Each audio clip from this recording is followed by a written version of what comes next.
Alors on dit qu'écouter, c'est réussir. Et je crois que c'est un petit peu ton credo, Carole. Oui, et oui, absolument. Tu peux pas dire plus vrai. Écouter, c'est réussir dans la vie et c'est réussir sa vie. C'est pour ça, ça me tient à cœur qu'on fasse cette vidéo tous ensemble, de partager ça. C'est vrai tout du long de votre vie. Quand on écoute un enfant qui va écouter très très bien à l'école, il a quasi pas besoin de travailler. Il a comme absorbé. Le soir, bien sûr, c'est top de répéter la leçon, vous savez, à haute voix et 3 fois, minimum syndical, pour engrammer et intégrer de manière pérenne. Mais il n'a pas besoin beaucoup de travailler. Et ça, c'est vrai sur la vie.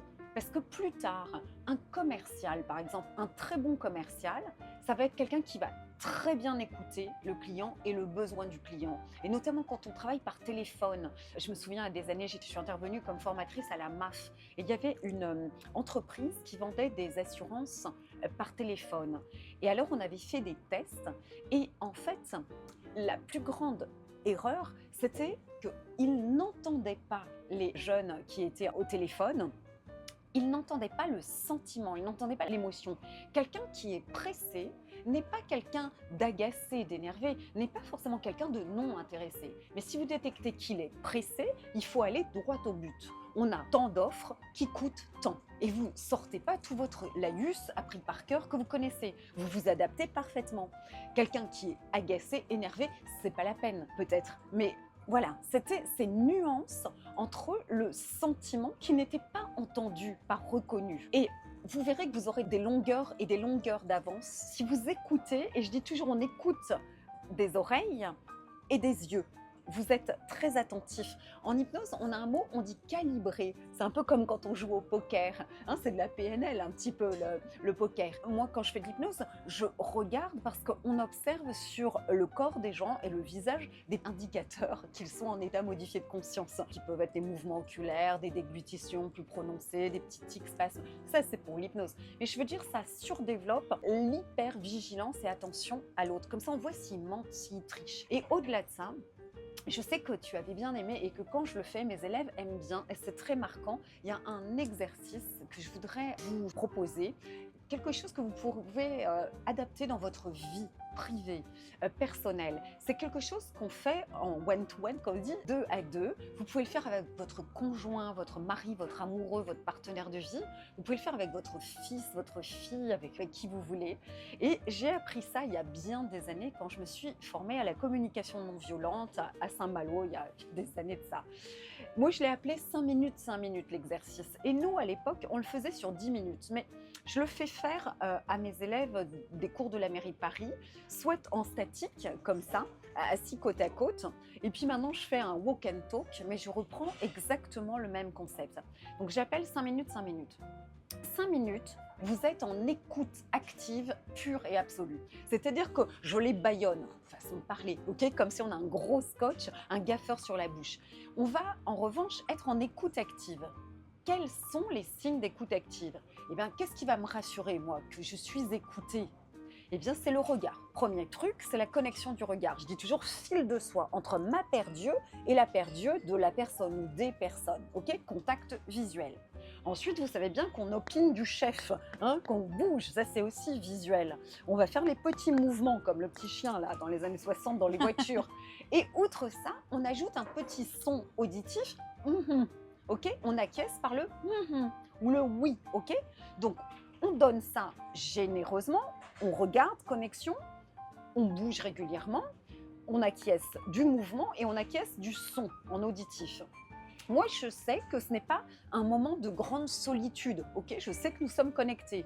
Vous verrez en plus qu'on se met en synchronisation posturale, quelque chose qui se fait à l'insu de son plein gré. On adopte la même posture que l'autre. Quand on est bien, hein, quand on passe un moment, qu'on écoute, on est d'accord, on n'est pas d'accord, ça c'est autre chose, mais on écoute avec respect, considération, attention, on se synchronise son corps. Et l'autre se sent bien parce qu'il se sent respecté, accueilli, entendu. Fait rare dans notre monde et dans notre société. Vous le savez très bien, parce qu'on est continuellement, constamment coupé.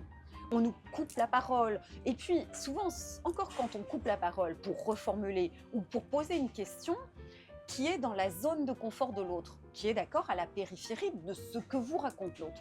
Ok, on va dire que c'est ok. Ça, c'est de la vraie écoute. Quand on écoute, on est dans la zone de confort de l'autre, on est chez l'autre, on n'est pas chez soi. Mais très souvent, l'autre va vous parler par exemple du dernier film, de la dernière expo qu'elle a vue. Et vous ne l'avez pas vu, l'expo. Et vous allez dire, ah bah moi, je vais choper le truc, moi, bah, la dernière expo que j'ai vue, c'était ça, c'était bien, machin. Et hop, je suis repartie dans ma zone de confort. Est-ce que j'écoute l'autre? Est-ce que je respecte ce qu'elle a à me dire? Son temps de parole, son rythme? Bah, pas du tout. Si en revanche je l'écoute, je lui dis pourquoi tu as aimé et qu'est-ce qui t'a donné envie d'y aller, des choses comme ça. Là, je suis dans sa zone de confort. Ok, je l'incite à m'en dire davantage. Donc, je reviens à mon exercice, 5 minutes, 5 minutes. 5 minutes, vous êtes en écoute totale et absolue. Vous pouvez faire ça, donc je vous dis, avec votre conjoint, par exemple, vous vous fixez un rituel chaque fin de semaine, chaque week-end, le dimanche matin, je ne sais pas. Et donc, vous l'écoutez et lui, il parle. Il parle avec liberté, il parle librement de ce dont il a besoin, ce qu'il a besoin d'exprimer, de dire. Une chose, plusieurs sujets, même des temps de pause, de silence. Ça n'a pas besoin d'être voilà, un monologue constant et tout. On peut faire des pauses, on peut parler de différents thèmes et on va simplement, pendant 5 minutes, c'est interdit d'intervenir. On ne réfléchit pas dans sa petite tête à quelle question on va poser, on ne réfléchit pas à ce qu'on va dire comme affirmation, validation, que sais-je, c'est interdit. De toute façon, on ne la ramènera pas, on n'intervient pas, ni pour une question, ni pour une affirmation. D'habitude, on n'écoute pas vraiment, puisqu'on est dans sa tête en préparation de quand on va la ramener, qu'est-ce qu'on va dire? On va poser une question, ou on va dire une affirmation, ou donner un exemple pour ramener chez soi. Ben là, c'est interdit. Donc, cherchez pas dans la tête, soyez en véritable écoute. Vivez cette expérience. Et au bout de 5 minutes, mettez un chronomètre. Hein. Moi, je le fais comme ça. Vous pouvez faire déjà un premier débrief. Vous notez vos impressions. Est-ce que vous avez aimé être dans le rôle de celui qui écoute? Est-ce que c'était intéressant? Est-ce que vous avez aimé? Est-ce que ça a passé vite? Est-ce que c'était long, fastidieux? Est-ce que c'était frustrant?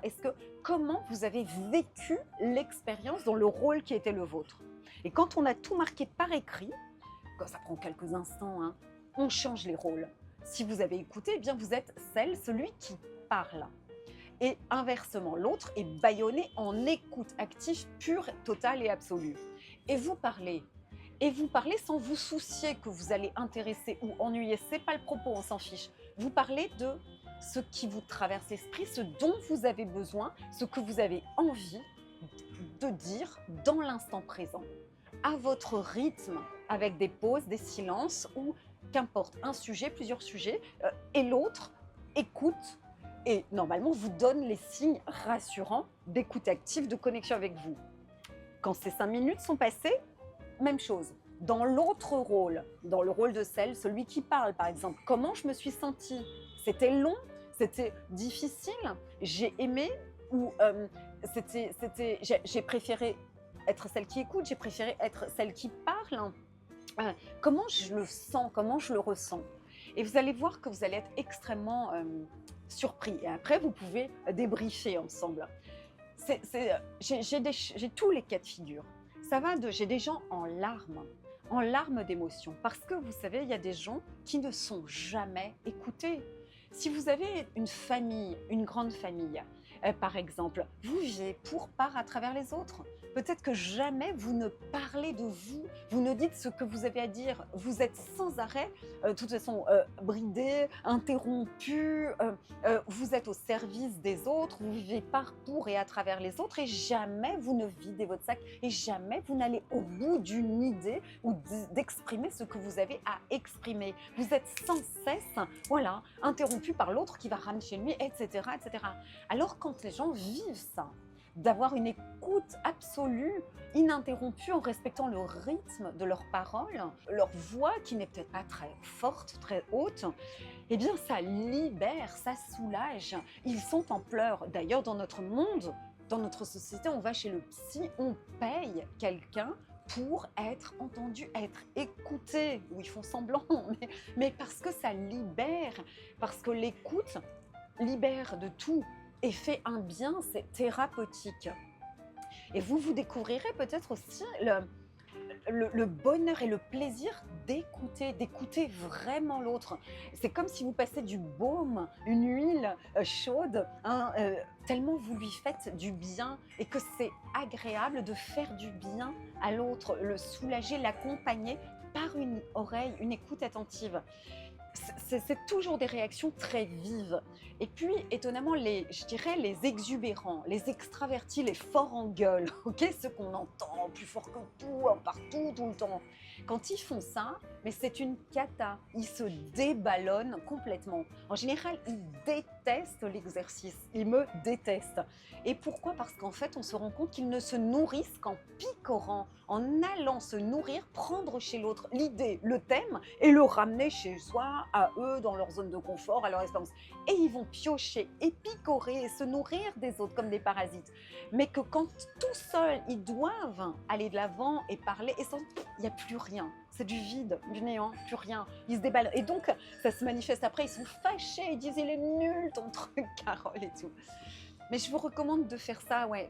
Comme un rituel, vous pouvez le mettre en place chaque fin de semaine. Et vous faites comme un petit bilan de votre semaine émotionnelle, sentiments, ressentis, et puis pro, concret, logistique, j'en sais rien, tout. Et vous dites, et vos rêves, et vos envies, et vous dites sans être interrompu. Si 5 minutes n'est pas assez, faites 10 minutes, 10 minutes. En revanche, ça doit être dans un parfait, absolu équilibre entre vous et le duo et l'autre personne. Bon, j'espère que ça vous inspirera.